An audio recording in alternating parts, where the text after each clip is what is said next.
Hi there, Vanessa Lanham-Day here. I'm really excited today to be recording my video blog from the offices of MCG over in Dubai. You can see the lettering on the wall behind you.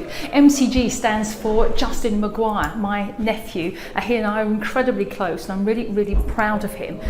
The reason I'm so excited is because just 6 years ago he started out with his business. He's a specialist recruiter, a headhunter, and he began in London 6 years ago, and it was literally just him, a young man in his late 20s with a big smile and loads of ideas and opportunity, and off he started. And here we are 6 years later, and he's based in Dubai. He has 22 staff. They have offices in Hong Kong and London and plans to go elsewhere.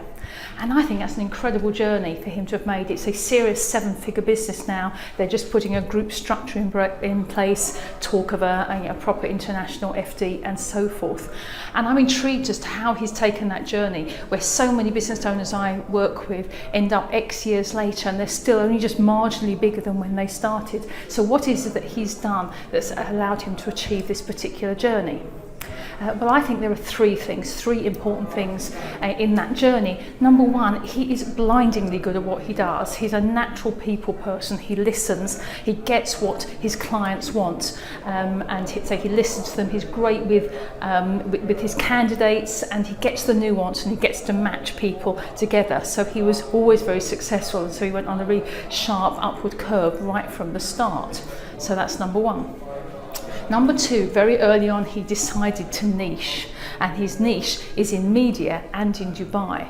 He came from a media background and he understood that he spoke the language of the media sector, and having also worked in Dubai, he'd understood how this market worked, and he put the two together. It's a massive growth city here, a media city right in the centre of the whole of Dubai, and there's a huge need for talent from other parts of the world, a lot of them English-speaking, UK-based people that bring all that expertise over, and he's put himself in that place where he's become the go-to person for media in Dubai.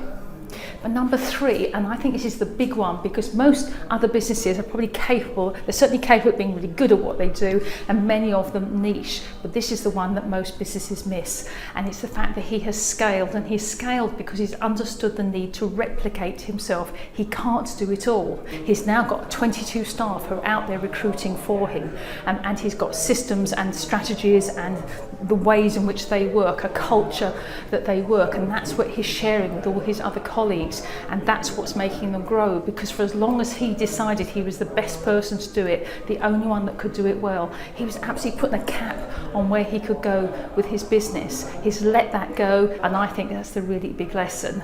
So before we leave, I'm going to ask him a couple of questions about why Dubai, and hopefully you'll get to see why he is such an ambitious and such a successful young man, and why it is I'm so proud of him. So until the next time, bye-bye. I decided to niche basically because media is what I knew. I've worked in it for nearly 20 years, and 6 years ago when I made the decision to set up a business, it was a market that I felt very comfortable with and had plenty of contacts in. Not only that, but I lived in Dubai for 2 years, so fusing the two was what I felt a successful combination.